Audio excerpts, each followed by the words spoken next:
Like जो अच्छे से नहीं पढ़ते डाइटिशियन है ना, आधे अधूरा पढ़ाई करके जाते हैं, तो वो लोग क्या कर देते हैं, समटाइम्स कार्बोहाइड्रेट रिस्ट्रिक्ट कर देते हैं पेशेंट का पूरी तरह से, मगर वो नहीं करना है। उससे क्या होता है, हार्मफुल इफेक्ट है बॉडी में काफी सारा। ठीक है, तो always you have to give carbohydrate, but it should be calculated according to patient's weight and disease. ठीक है, कार्बोहाइड्रेट देना जरूर है, बिल्कुल जीरो कार्बोहाइड्रेट डाइट आप नहीं देना है किसी को भी।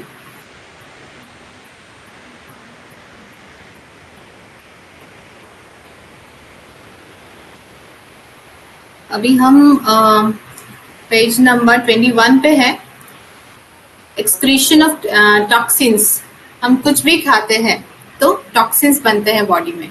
ओके, तो वो टॉक्सिन्स को रिलीज करना बहुत जरूरी है, अदरवाइज बॉडी में बहुत सारे डिजीजेस होंगे, हमारे ऑर्गन्स को खराब करेंगे टॉक्सिन्स। ठीक है, तो toxins, excretion of toxins, glucuronic acid, a metabolic of glucose, combines with chemical and bacterial toxin and some normal metabolites in the liver and thereby helps in their excretion.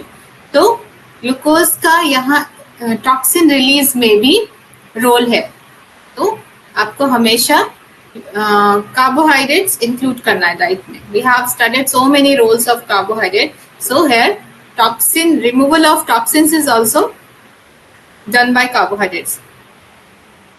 Act as precursors मतलब like हम बोल सकते हैं जो आगे से lead करता है किसी चीज को, किसी काम को लेके चलता है ना लीडर, तो एक प्रिकर्सर का काम करता है कार्बोहाइड्रेट एंड देयर डेरिवेटिव्स मतलब उसके जो टाइप्स हमने पढ़े, बहुत सारे मोनोसेकेराइड, डाइसेकेराइड्स। ठीक है, तो ये डेरिवेटिव्स हैं, serve as precursor to compound such as nucleic acid, connective tissue matrix and galactoside of nerve tissue. ठीक है, तो कार्बोहाइड्रेट प्रिकर्सर का काम करता है, कुछ भी चीज कोई भी काम करने के लिए, फंक्शन करने के लिए, नर्व टिश्यू का फंक्शन करने के लिए, they act as a precursor. अगर कार्बोहाइड्रेट्स नहीं होगा डाइट में तो क्या होगा, नर्व टिश्यू प्रॉपर्ली फंक्शन नहीं करेंगे, जो मैसेज पास होता है प्रॉपर्ली, हम जो रिएक्ट करते हैं किसी चीज को काम करने में, लाइक हमें अगर कोई कुछ पूछता है हम रिएक्ट करते हैं, तो क्या कौन काम किया, यहाँ पे नर्व टिश्यूज काम किए, तो नर्व टिश्यू को क्या चाहिए, कार्बोहाइड्रेट चाहिए काम करने के लिए। ठीक है, overall positive health, non-glycemic carbohydrates including non-starch polysaccharide are beneficial for the function and physiological of gastrointestinal tract and thus have a positive effect on the overall health. अभी क्या बोल रहे हैं, नॉन ग्लाइसेमिक कार्बोहाइड्रेट जो होते हैं, जैसे कि जिनमें स्टार्च नहीं होता है। ठीक है, एक्चुअली लो ग्लाइसेमिक होना चाहिए, लो ग्लाइसेमिक कार्बोहाइड्रेट्स होते हैं ऐसे कार्ब्स जिनका ग्लाइसेमिक इंडेक्स बहुत कम है, जो खाने के बाद तुरंत हमारा ब्लड का ग्लूकोज नहीं बनाता है, बढ़ाता है, they are called low glycaemic carbohydrates. ठीक है, जो हम कॉम्प्लेक्स कार्ब्स को बोल सकते हैं, जैसे हमारा रोटी हो गया, दलिया हो गया, या फिर मिलेट्स हो गए बहुत तरह के, इनका ग्लाइसेमिक इंडेक्स बहुत कम है, तो हम जब इनको खाएंगे तो वो स्लोली ब्लड में ग्लूकोज लेवल को बढ़ाता है, धीरे धीरे करके, एकदम से शूट नहीं होता है। वैसे अगर हम मैदे की चीज खाएंगे या ग्लूकोज खाएंगे, ग्लूकोज पाउडर जो होता है, तो इमीडिएट ग्लूकोज बढ़ जाएगा, दैट मीन्स उसका ग्लाइसेमिक इंडेक्स सबसे ज्यादा है। किसका सबसे ज्यादा है, ग्लूकोज का। ग्लूकोज है हाईएस्ट ग्लाइसेमिक इंडेक्स। ठीक है, तो इसीलिए जब डायबिटिक पेशेंट होता है उसको हाइपोग्लाइसेमिया जब हो जाता है, अचानक से शुगर उसका फॉल हो जाता है, उसको डिजीनेस आता है, अंधेरा छा जाता है, वो चक्कर वक्कर आने लगता है, उस केस में हम क्या देते हैं, एकदम से हाई ग्लाइसेमिक इंडेक्स का फूड, दैट इज ग्लूकोज या फिर टॉफी जो होता है, एकदम से मुंह में देते हैं, जो भी शुगर है एकदम से, ताकि वो तुरंत उसका ग्लूकोज लेवल बढ़ा दे। ठीक है, तो जो हाई ग्लाइसेमिक इंडेक्स होते हैं वो एकदम से शुगर लेवल को बढ़ाते हैं, बट रेगुलर बेसिस में we always prefer low glycaemic index for diabetic, even for normal person. ठीक है, तो वी शुड प्रेफर पॉलीसेकेराइड्स जिसका जो स्ट्रक्चर है वो बहुत ही थोड़ा कॉम्प्लेक्स हो, जो डाइजेस्ट होने में, टूटने में टाइम लगे। ठीक है, ये नहीं कि खाया और तुरंत एब्जॉर्ब हो गया और सारा का सारा एब्जॉर्ब हो गया और तुरंत शुगर लेवल शूट कर दिया। ठीक है, तो we have to prefer polysaccharides, ऐसे सेकेराइड्स, ऐसे कार्बोहाइड्रेट जो कि कॉम्प्लेक्स हैं और जो ग्लाइसेमिक इंडेक्स जिनका लो है। तो सबसे बेस्ट होगा इसके लिए मिलेट्स। अगर मिलेट रेगुलर बेसिस में कोई प्रैक्टिस नहीं कर सकता, then we can go for daliya and whole wheat products.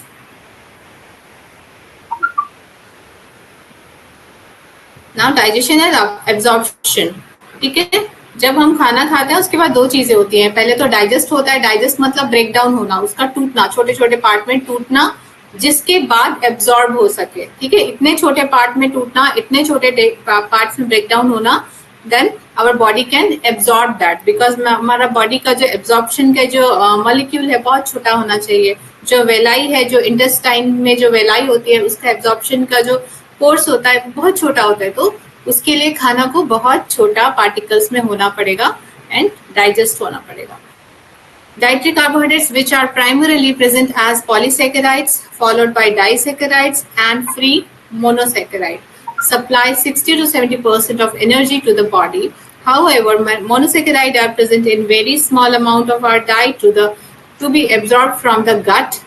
Gut means small intestine में absorption होता है। ठीक है, small intestine में कौन absorption करता है? That is villi। ठीक है, एक finger like structure होता है, वो एब्जॉर्प्शन का काम करता है। Carbohydrate must be broken down to their constituent monosaccharide unit. Let's see how these carbohydrate are digested in the gut. Now table 2.25 for digestion of carbohydrate. Glucose and galactose are absorbed into the mucosal cells. Glucose and galactose cannot attach to carrier until it has been preloaded with sodium, as it's illustrated in figure 3.2. एक बार देखते हैं मेरे 3.2।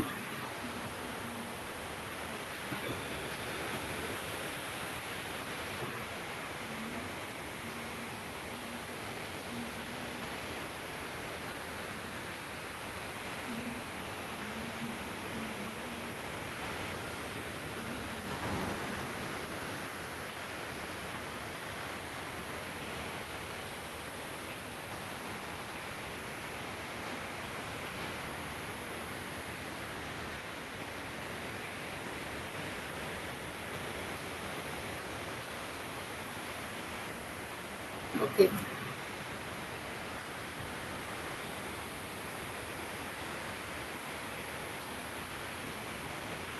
Hence, we would realize that oral rehydration syrup like ORS, ठीक है, क्या होता है ORS? इसमें हम पानी रखते हैं, थोड़ा सा क्वांटिटी ऑफ शुगर रखते हैं, 1 teaspoon sugar and 1 pinch of salt. उससे बनता है ओरल रिहाइड्रेशन सिस्टम। ठीक है, वो क्या करता है, जब हमारी बॉडी डिहाइड्रेटेड हो जाती है, पानी की जब कमी हो जाती है, लाइक लू लगना होता है ना, जब समर्स में ड्राई हीट वेव्स जो चलती हैं, जिनको लू बोला जाता है, LOO, तो उससे बॉडी का जो मॉइस्चर है वो बहुत कम हो जाता है। उससे हमारी बहुत सारी प्रॉब्लम्स होती है, लूज मोशन एंड कभी ये ड्रेडेड भी हो जाता है, लोग मर भी जाते हैं। तो उससे बचने के लिए क्या करना है, रिहाइड्रेट करना है बॉडी को। तो वो हो गया ORS। ORS एक सिस्टम है जिससे हम बॉडी को रिहाइड्रेट करते हैं। ऑलवेज कंटेन सोडियम, इसमें हम नमक जरूर डालते हैं, राइट। एक तो रेडीमेड सैशेस आते हैं जिसको हमको सिर्फ पानी में डालना होता है, 1 लीटर का भी आता है कंपोजिशन, तो हमको सिर्फ उसको पानी में डालना है। अदरवाइज हम घर में बना सकते हैं boiled and cool water, otherwise like अच्छा RO का पानी होने से भी होगा। We have to mix some sodium chloride, that means salt, and some sugar, that means glucose. उसको मिक्स करके हम पेशेंट को दे सकते हैं। Fructose is absorbed by a facilitated transport involving specific transporter. GLUTs or human glucose transporters are the integral protein which penetrate and span the liquid bilayer of plasma membrane. क्या होता है इससे? ग्लूकोज जो है इजीली पेनिट्रेट हो जाता है, मतलब घुस के चला जाता है. पेनिट्रेट मतलब उसके अंदर घुस जाना. तो घुस के चला जाता है कहाँ? गट में, और इजीली उसमें सप्लाई हो जाता है ब्लड सेल में. Following absorption, the monosaccharides enter the portal circulation and are carried to the liver. Both galactose and fructose are converted to glucose into the hepatocytes. ठीक है, हेपेटोसाइट्स कहाँ पे होता है? लीवर में. वो किस में कन्वर्ट हो जाएगा? शुगर अल्टीमेटली जाके ग्लूकोज में. The part of glucose is converted into glycogen. बाद में ये ग्लाइकोजन में कन्वर्ट हो जाता है. कहाँ पे? लीवर में. वहां पे जाके स्टोर रहता है. जब कुछ काम लगे तो हमारी बॉडी उसको एनर्जी के रूप में यूज कर सकती है. While some is stabilized for energy in the liver, the remainder of glucose passes into the systemic blood supply. कुछ तो चाहिए हमें कंटिन्यू काम करने के लिए, जो एक्स्ट्रा है वो लीवर में जाके स्टोर हो गया. And is distributed among other tissues such as skeletal muscle, adipose tissue and kidney. सबको एक तो सेल्स पे भी जाएगा काम करने के लिए, जैसे बोलना, खड़े होना, हर चीज के लिए चाहिए. उसमें भी पास होगा सेल्स तक.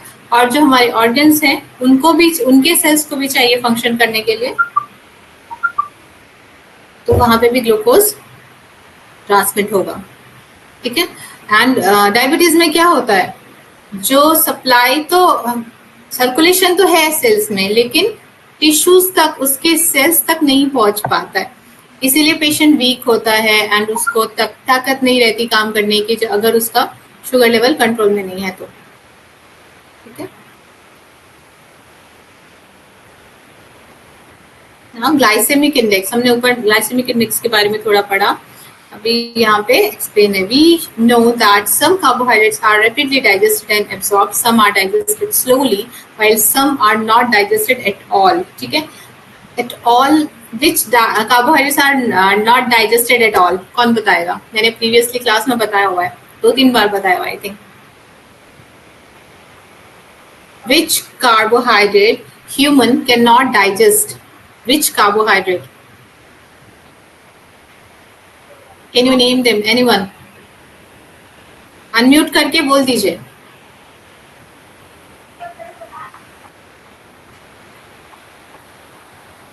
डॉक्टर जयेश, आपने माइक ऑन तो किया है, लेकिन आपकी आवाज नहीं आ रही है. I can hear you. Ma'am, one patient is there, so I'm little busy with him. Sorry, can you speak louder? One patient is there, a little bit counseling is going on. You are attending patients. Okay. I'm in clinic, ma'am. Some emergency accident has happened. Okay. You attend to patients. So anyone can tell? Okay. Anita Kumari has joined. Anita Kumari, can you tell me which carbohydrate cannot absorb at all? हम जैसा खाते हैं वैसा ही निकल जाता है. अभी बताइए, आप तो इजी हो गया. कौन सा ऐसा कार्बोहाइड्रेट है जो एब्जॉर्ब नहीं होता एंड हम खाते तो है, it is important for our health and our gut health, but we can not absorb that, we can not utilise that its nutrition. Anyone? ठीक है, थोड़ा डीप हो गया आई थिंक. ऐसा तो मैम फाइबर है, ऐसा वो फाइबर हो सकता है, और क्या होगा ऐसा जो हम खा रहे हैं ऐसे क्या निकल जा रहा है. हाँ, बिल्कुल करेक्ट है आंसर. कार्बो जो फाइबर है that comes in carbohydrate only. ठीक है, हम उसको कार्ब्स के अंदर ही लेते हैं साइंटिफिकली. तो fibre are that kind of carbohydrate which we can not absorb, और उसमें जो भी कार्ब्स है हम उसको यूज नहीं कर पाते. लेकिन जो बड़े एनिमल्स होते हैं लाइक काउस है ना, बफेलोज, ये उसमें जो कार्बोहाइड्रेट है, लाइक ग्रास में, लीव्स में जो कार्बोहाइड्रेट है जो फाइबर में है, वो सेल्यूलोज, वो उसको डाइजेस्ट कर लेते हैं. Cellulose is the correct answer. ठीक है. And cellulose is a type of fibre. Okay.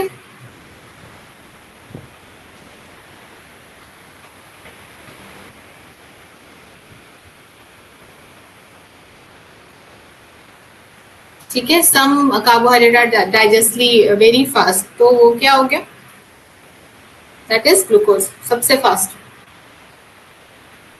Now, thus, it is obvious that different carbohydrates raise blood sugar level to different extent. अलग अलग तरीके से सब शुगर लेवल को बढ़ाएंगे, है ना. तो अलग अलग टाइप के कार्बोहाइड्रेट को इसीलिए डिस्टिंग्विश किया गया है ताकि उनको हम पता लगा सके कौन से कार्बोहाइड्रेट कितना ज्यादा एब्जॉर्प्शन है, कितना स्पीडली कितना एब्जॉर्प्शन करते हैं. ठीक है, it depends on glycaemic index. Glycaemic index किसी भी फूड का बताता है how fast a carbohydrate can absorb. ठीक है, the ability to carbohydrate to raise blood glucose is referred as a glycemic index. Okay, we can write there the ability of carbohydrate to raise blood glucose is referred as glycemic index. GI बोलते हैं short में.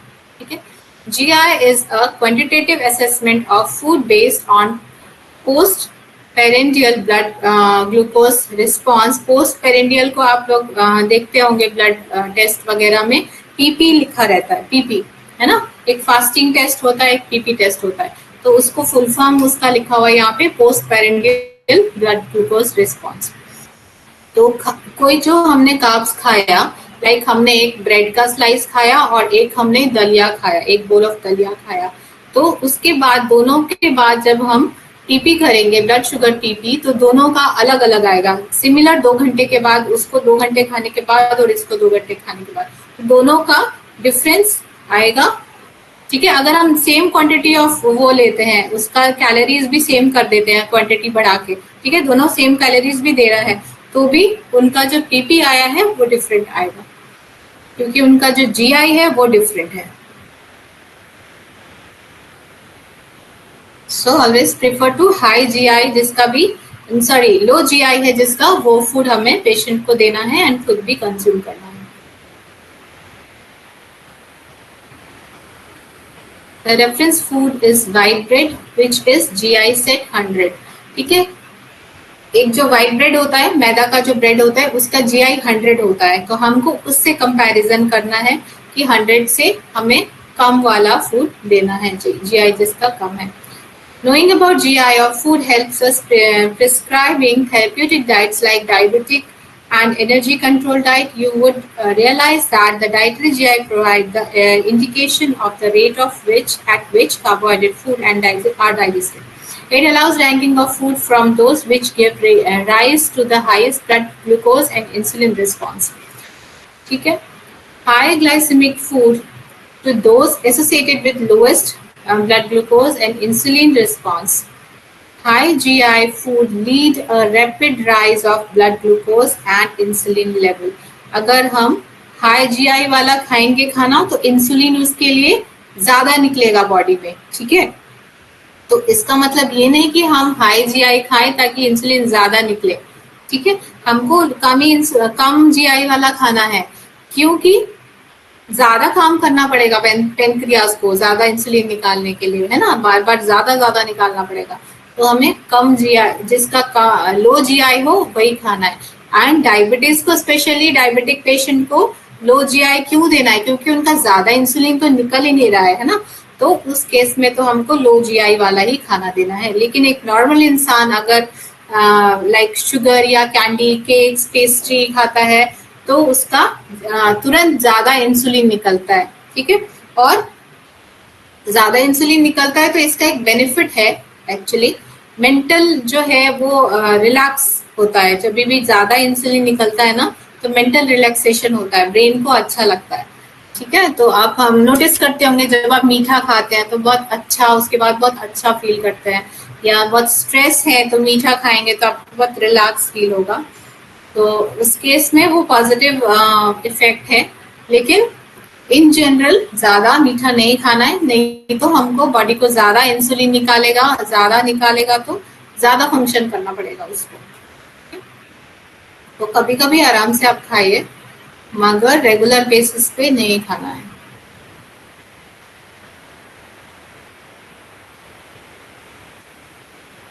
Sweets को हम stress buster भी कह सकते हैं। जब कोई बहुत ज्यादा स्ट्रेस में है तो उसको थोड़ा सा पानी के साथ आप गुड़ खिला सकते हैं या फ्रूट जूस खिला देंगे तो he will feel relaxed, but normal patient को, ना कि डायबिटिक को। ओके,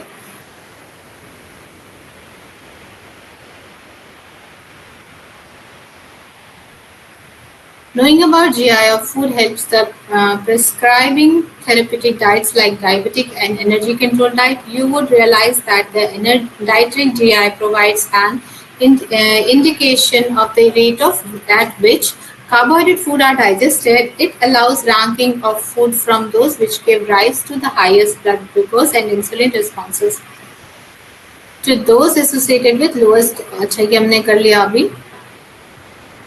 हाइपर इंसुलिनेमिया होता है एक, कह सकते हैं एक सिम्टम है। ओके, तो hyper insulinemia in turn may down regulate insulin receptors and therefore reduce insulin efficiency resulting in insulin resistance. देखिए, अगर बार बार ज्यादा इंसुलिन निकल रहा है बार बार, तो उस कंडीशन को बोलेंगे हम हाइपर इंसुलिनेमिया। मतलब इंसुलिन का क्वालिटी उतना ज्यादा अच्छा नहीं रहा, इंसुलिन उसको ज्यादा निकालना पड़ रहा है and quality is not good. ठीक है, तो उस केस में इंसुलिन रेजिस्टेंस हो जाता है। इंसुलिन निकाल तो रहा है लेकिन वो जो इंसुलिन है वो उतना अच्छा क्वालिटी का नहीं है, फंक्शन नहीं कर रहा। On the contrary, low GI food result in reduced peak insulin concentration and reduce insulin demand, thus decreasing the risk of type 1 diabetes.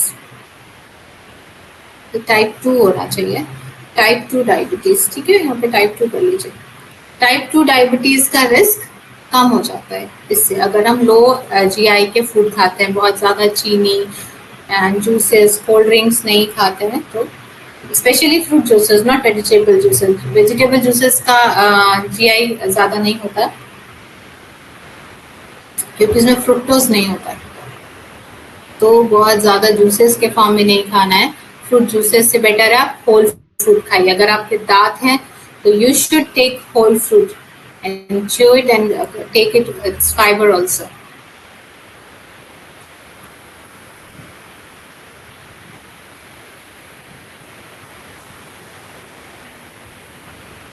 The health benefit include reduced insulin demand, improved blood glucose control, and reduced blood lipid levels.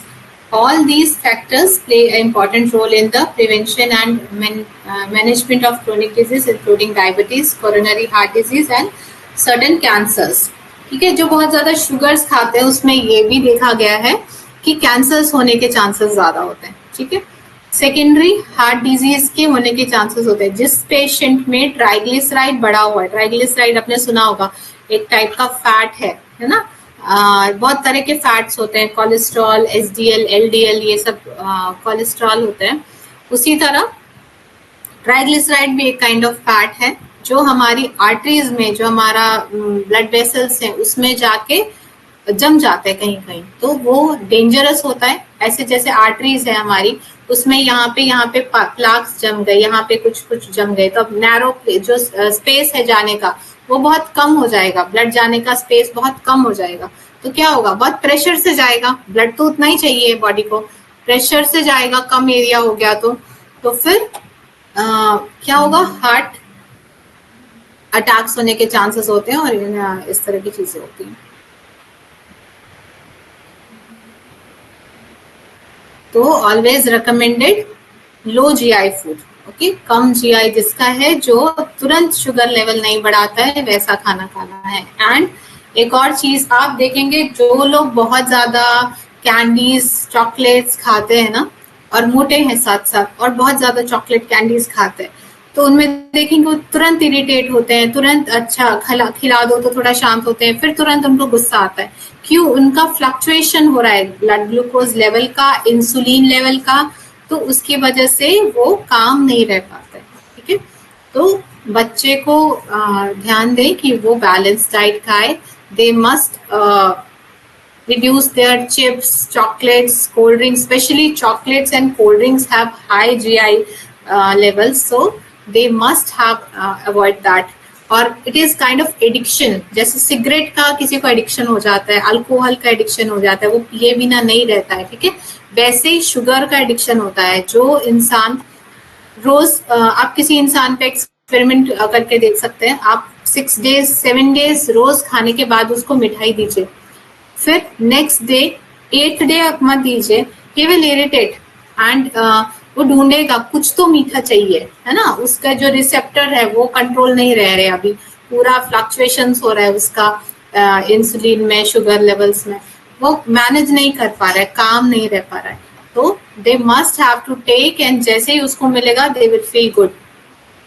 तो इस तरह की चीजों की habit नहीं डालनी है जो आपको एडिक्टेड कर दे, ठीक है। एंड जो हार्मफुल है, स्पेशली एडिक्शन करना है तो आप एक्सरसाइज का एडिक्शन कीजिए, योगा का एडिक्शन कीजिए, एंड गुड हेल्दी फूड का एडिक्शन कीजिए, एंड प्लांटिंग का एडिक्शन कीजिए, they are good for your health.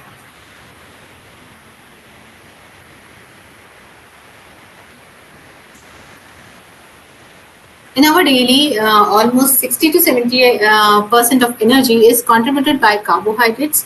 Majority of them are comprised of starch, ठीक है।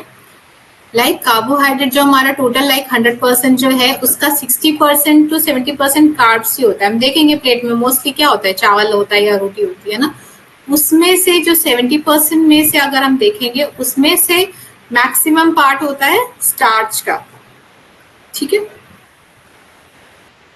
वो कहाँ से आता है, सीरियल से आता है, मिलेट से आता है, पल्सेस में भी होता है, पल्सेस मेनली माना जाता है प्रोटीन्स के लिए, लेकिन अल्टीमेटली पल्सेस में, दालों में भी कार्बोहाइड्रेट होता है। अगर कोई बोले कि हम ज्यादा दाल खा लेंगे, हम कार्ब्स कार्बोहाइड्रेट या सीरियल्स कम खाएंगे और मोटे नहीं होंगे, तो ऐसा नहीं है।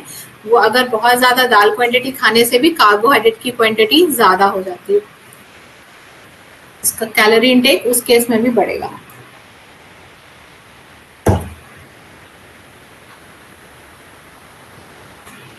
And root vegetable also have good amount of carbohydrate, while a small amount also contributed by sucrose, sugar। यहाँ पे स्मॉल अमाउंट लिखा है, लेकिन जो भी क्वांटिटी हम शुगर की लेते हैं वो एक्सक्लूसिवली शुगर ही है और कुछ भी नहीं है इसमें, लाइक, ठीक है। अगर हम दाल खाते हैं तो हमें प्रोटीन भी मिल रहा है साथ में, लेकिन शुगर खा रहे हैं तो सिर्फ और सिर्फ कार्बोहाइड्रेट मिल रहा है, सिर्फ एनर्जी और कैलोरीज मिल रहा है और कुछ भी नहीं मिल रहा है, ठीक है। तो इसकी क्वांटिटी मिनिमाइज या फिर नो भी आप कर सकते हैं। शुगर की क्वांटिटी, जो सिंपल शुगर है, चीनी, उसकी आप डेली बेसिस पे no sugar is recommended from my side, but आप सोशल गैदरिंग में समटाइम्स आप एंजॉय कर सकते हैं सोशल लाइफ मेंटेन करने के लिए, बट रेगुलर बेसिस में you should avoid sugars. Like पुराने जमाने में, जब लाइक बहुत पुराने जमाने में क्या होता था, लोग मिठाइयाँ से फेस्टिवल्स में खाते थे, है ना, रेगुलर बेसिस में नहीं खाते थे। तो उस टाइम सब कुछ मेंटेन था, डिजीजेस नहीं थे, एंड वेजिटेबल प्रोपोर्शन बहुत ज्यादा था। फल और सब्जियों को आप पूजा पाठ में भी देखेंगे, फल और सब्जियों को बहुत वैल्यू दी जाती है। पंच फल बोलते हैं, 5 टाइप के फ्रूट्स डालते हैं। क्यों 5 टाइप्स के फ्रूट्स होते हैं पूजास में? बिकॉज हर अलग अलग फ्रूट में हर अलग अलग न्यूट्रिशन मिलेगा, ठीक है। एक ही फ्रूट अगर आप रोज खाएंगे तो कुछ ना कुछ न्यूट्रिशन लैकिंग रह जाएगा, लेकिन अगर आप चेंज कर करके खाएंगे फ्रूट्स में, वेजिटेबल में, तो आपको डिफरेंट वेराइटी ऑफ न्यूट्रिशन मिलेगा, ठीक है। तो हमारे जो पुराने जमाने का जो लिटरेचर है उसमें भी ये साइंस है, we should take variety of food and must. क्या होता है, हम पूजा पाठ में देखते हैं कि उसमें मेनली क्या बोलते हैं, ऋतुफल, है ना, ऋतुफल नाम से बोला जाता है। That means seasonal fruits, always you have to take seasonal fruit. ऐसे नहीं कि आप अगर कीवी को बहुत फैंसी कर दिया गया आज की डेट में कि कीवी खाओ एंड प्लेटलेट बढ़ेगा, ऐसा कुछ भी नहीं है। कीवी खाने से प्लेटलेट बढ़ेगा। You have to take your local and seasonal fruit, that is most preferable and beneficial for you. So always focus on your local and seasonal fruits. अगर आप गर्मियों में एप्पल्स खा रहे हैं, that means it is not good for you. उसके लिए preservatives बहुत लगाए गए हैं उसको बचाने के लिए, है ना। तो always go for local fruit and seasonal, उस सीजन का कौन सा फ्रूट है, you must notice that. And हर एक रीजन का कुछ लोकल फ्रूट जरूर होता है, उसको जरूर खाना चाहिए, एक्सप्लोर करना चाहिए। जो बहुत सारे फ्रूट्स हैं जो आज की डेट में फैंसी नहीं हुए, लाइक बेर जो होते हैं ना, बेर बहुत ज्यादा फैंसी नहीं है, सब एप्पल एप्पल एप्पल करते हैं, बट बेर जो है berries, they are very nutritious. तो आपको जो भी सीजन के फ्रूट हैं डिफरेंट डिफरेंट कलर के, तो आपको यूज करना है उसको। And always put your vegetable washed, ठीक है, जब भी आप खरीद के ला रहे हैं कुछ भी, बनाना या फिर एप्पल, वॉश करके तब रखिए, ठीक है। बाहर में जब तक वो था केमिकल में था coated, but after reaching home it must be washed. आप बनाना को अगर घर में लाने के बाद वॉश करके रखेंगे, उसकी लाइफ बढ़ जाएगी, ठीक है। आप ये प्रैक्टिस करिए। लेकिन अगर आप बनाना ला के ऐसे ही रख देंगे तो वो तुरंत कहीं कहीं से वो गल जाता है, ठीक है। वहाँ जहाँ जहाँ पे कार्बाइड होगा वहाँ वो उसको गला देगा और कहीं कहीं से हार्ड होगा, ठीक है। लेकिन अगर आप वॉश करके रख देंगे तो वो ऊपर से तो धीरे धीरे कुछ टाइम के बाद ब्लैक हो जाएगा, लेकिन अंदर का बनाना वो ठीक रहेगा। तो हमेशा लाने के बाद you have to wash it and put it in your fridge, और जहाँ भी आप रखते हैं कवर्ड करके रख दीजिए।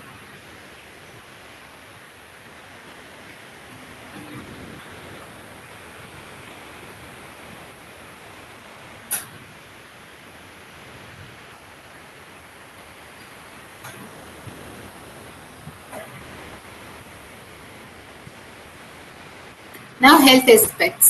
The main work of all sugar and starches are to provide energy to the body, but they also have physiological impact as well. ये हमने किया हुआ है शायद, exclusive consumption of sugar.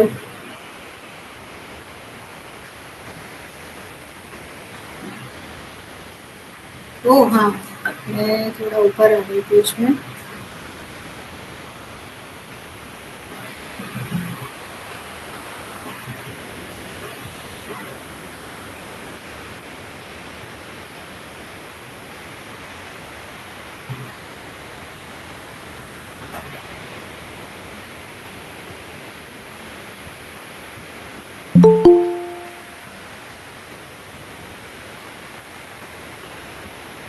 Okay, now classification of fats. Fats के भी बहुत सारे क्लासिफिकेशंस हैं, बहुत सारे टाइप्स हैं। जैसे हमने शुगर का भी टाइप्स पढ़ा, डाइसेकेराइड, पॉलीसेकेराइड, मोनोसेकेराइड्स, वैसे ही इसमें भी टाइप्स होता है, ठीक है। Here we will learn the detailed types of function of fat and oils, their requirement and significance of our health, overall health. Today, changing dietary patterns and sedentary lifestyle are leading to high risk of some diseases. Sedentary lifestyle किनकी होती है? जो दिन भर chair पे बैठ के काम करते हैं, जो मूवमेंट कम करते हैं, तो उनकी सेडेंटरी लाइफस्टाइल होती है। आजकल 90% लोगों की 80 to 90% are having sedentary lifestyle, बैठ के ही काम कर रहे हैं। तो चांसेस क्या हो गए, बढ़ गए हैं क्रोनिक डिजीजेस के, जैसे कि आपका लाइक CKD हो गया एंड आपका डायबिटीज हो गया। These are chronic disease, long time तक इसका इफेक्ट होता है, धीरे धीरे धीरे, especially heart disease. Okay. In the other hand, smart decision on quantitative and qualitative and quantitative aspect of fat in diet can in fact prevent the onset of certain disease associated with today's lifestyle. तो ये जो diseases है ना, heart diseases and diabetes, ये सब हमारे lifestyle diseases हैं। अगर हम लाइफस्टाइल को इम्प्रूव करते हैं तो हमारे डिजीजेस से हम बच सकते हैं। At the end of this unit, there are self-assessment exercises to recapitulate various dimensions of knowledge regarding dietary fat and oils. You will acquire adequate skill and confidence to prescribe fat and oils to any community. Tips are given to reduce fat intake in diet, which will come handy in counseling patients of obesity, heart disease, diabetic, and cancer. You will be able to modify fat intake of patient with fat malabsorption and liver disease. Fat and oils are also chemically known as lipids. ठीक है, scientifically हम fat को lipids बोलते हैं, इसीलिए जब blood test होता है उसमें लिपिड प्रोफाइल होती है, कोई फैट प्रोफाइल करके नहीं लिखता है. Which are solid at room temperature are referred to as fats and those which are liquid at room temperature are called oils. ठीक है, जो भी फैट्स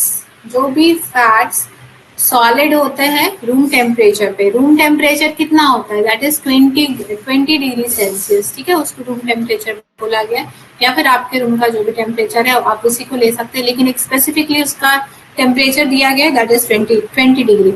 ठीक है, जैसे कोकोनट ऑयल है वो रूम टेम्परेचर पे क्या रहता है, मेल्ट हो जाता है. 20 डिग्री के ऊपर वो मेल्ट हो जाएगा, 20 डिग्री से कम में वो फ्रीज हो जाएगा, जमने लगता है.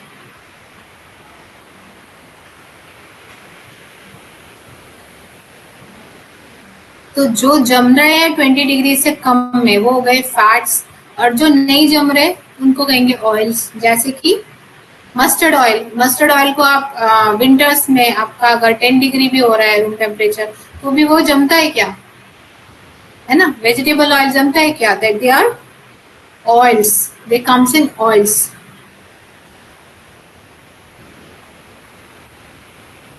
या घी हो गया, घी भी रूम टेम्परेचर पे क्या हो जाता है, जम जाता है. In nutrition textbook, fats and oil are referred in diet and lipids are referred in body fluid. ठीक है,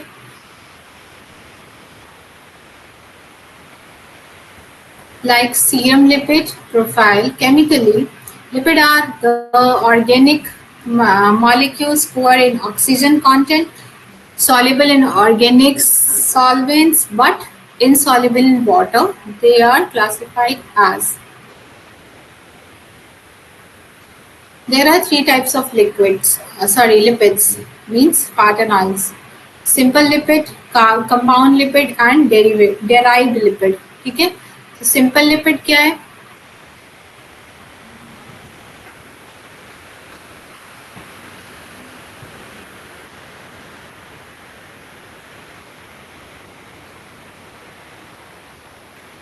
the fatty acids esters of glycerol, क्या है वो, ग्लिसरॉल है kind of, called triglycerols or triglycerides. For example, fats and oil or higher alcohol. Triglyceride is a major form of lipid present in human diet. They are the major source of fatty acids to the body. तो simple lipids क्या है, triglyceride जो है they are simple lipid. And ultimately जो sugar मैंने बोला triglyceride patient को नहीं देना है, क्यों बोला, क्योंकि जब हम शुगर ज्यादा खाएंगे तो अल्टीमेटली ये फैट में ही कन्वर्ट होगा, ये शुगर ही बॉडी में नहीं घूमता रहेगा. आप ज्यादा शुगर खा ले तो मोटे कैसे होते हैं, वो कन्वर्ट हो जाता है फैट सेल में, और फैट सेल क्या बनाएगा, ट्राइग्लिसराइड्स. तो ट्राइग्लिसराइड क्या होगा, फिर हमारा ब्लड का ट्राइग्लिसराइड लेवल बढ़ेगा. तो जिसका भी लिपिड प्रोफाइल खराब है, लिपिड प्रोफाइल मतलब कोलेस्ट्रॉल, ट्राइग्लिसराइड, एलडीएल, एचडीएल, तो आपको लिपिड्स कम करने हैं एंड इंक्लूडिंग शुगर. ठीक है, now compound lipid are simple lipid which combine with protein. इसमें प्रोटीन भी एडेड है, तो इसको बोलते हैं लाइपोप्रोटीन. लाइपो मतलब fat and proteins means protein. Carbohydrate, glycolipids, phosphates, phospholipid, etc. तो इसमें 2 आ रहे हैं, phospholipid and lipolipid. ठीक है, lipoprotein. Derivative lipid क्या होते हैं, refer to fatty acid, glycerol, cholesterol and other derived compound. Derived मतलब किसी में से निकले हुए, किसी में से बने हुए, including fat, soluble vitamin, hormones and bile. Man can synthesize cholesterol in the body, but some amount also comes from the diet. Cholesterol present only in food of animal origin. जब भी हम वेजिटेबल ऑयल लेंगे, mustard oil खरीदते हैं, आप देखेंगे आजकल लोग मार्केटिंग फंडा बना दिए जीरो कोलेस्ट्रॉल, है ना। तो जीरो कोलेस्ट्रॉल तो सारे ही वेजिटेबल ऑयल है जो भी प्लांट सोर्स से आए हैं, एनिमल छोड़ के, ठीक है। एनिमल फैट्स तो होते भी नहीं इंडिया में, तो जो भी घी छोड़ के, सॉरी, तो जो भी वेजिटेबल से आए like mustard oil, sunflower oil, rice bran oil, है ना, पाम ऑयल, पीनट ऑयल, इन सब में कोलेस्ट्रॉल जीरो होता है, ठीक है। उसको खाएंगे तो कोलेस्ट्रॉल हमें नहीं मिलेगा, लेकिन अगर हम खाएंगे उसको जब ज्यादा क्वांटिटी में, तो हमारी बॉडी में वो बनेगा कोलेस्ट्रॉल, ठीक है। किससे बनेगा? उसी से बनेगा जो हमने जीरो कोलेस्ट्रॉल वाला ऑयल खाया, उसी से बनेगा, ठीक है। तो ह्यूमन बॉडी या कोई भी एनिमल फैट को कन्वर्ट करता है कोलेस्ट्रॉल में, ठीक है। वो हम बाहर से नहीं खाते, हम बाहर से खाएंगे तो सिर्फ एनिमल सोर्स का आपका घी हो गया, उसमें कोलेस्ट्रॉल होता है थोड़ा बहुत। एंड और भी फॉरेन कंट्रीज में मिलता है फैट्स, लार्ड बोलते हैं उसको, एनिमल के बॉडी से जो फैट होता है वो सब चीज़ों को बोलते हैं, तो उसमें कोलेस्ट्रॉल होता है। लीवर में जो नॉन वेजिटेरियन होता है वो लीवर खाते हैं, तो लीवर में ऑयल जो होता है उसमें कोलेस्ट्रॉल होता है। तो जब भी किसी पेशेंट को कोलेस्ट्रॉल बढ़ा हुआ है, उसको ऑर्गन मीट्स बंद कर दीजिए, क्योंकि लीवर जो कलेजी होता है उसमें बहुत सारा फैट डिपॉजिट होता है एनिमल के लीवर में, और जब हम खाएंगे तो डायरेक्टली हम कोलेस्ट्रॉल, बना बनाया कोलेस्ट्रॉल खा रहे हैं, ठीक है।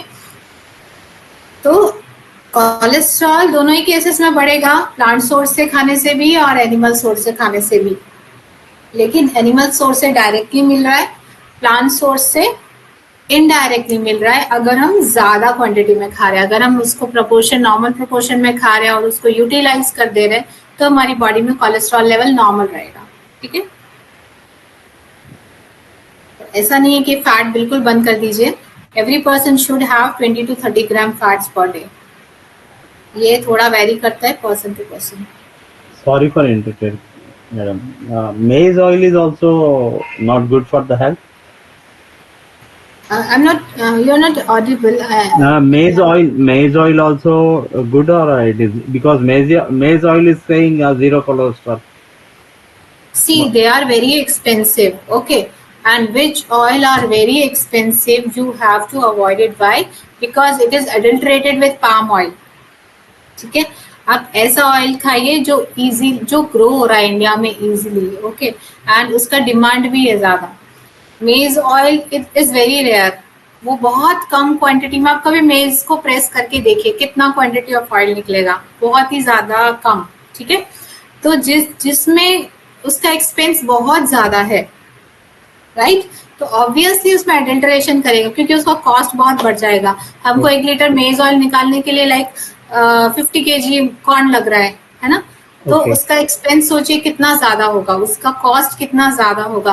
क्या उसी कॉस्ट पे जो हम इंडियंस है क्या खरीदेंगे उसको? नहीं, never they accept. That is correct, but some of overseas government are strictly, health department are saying that the maize oil is supposed to be used in the food, in the hotel and restaurant. That's why I'm asking.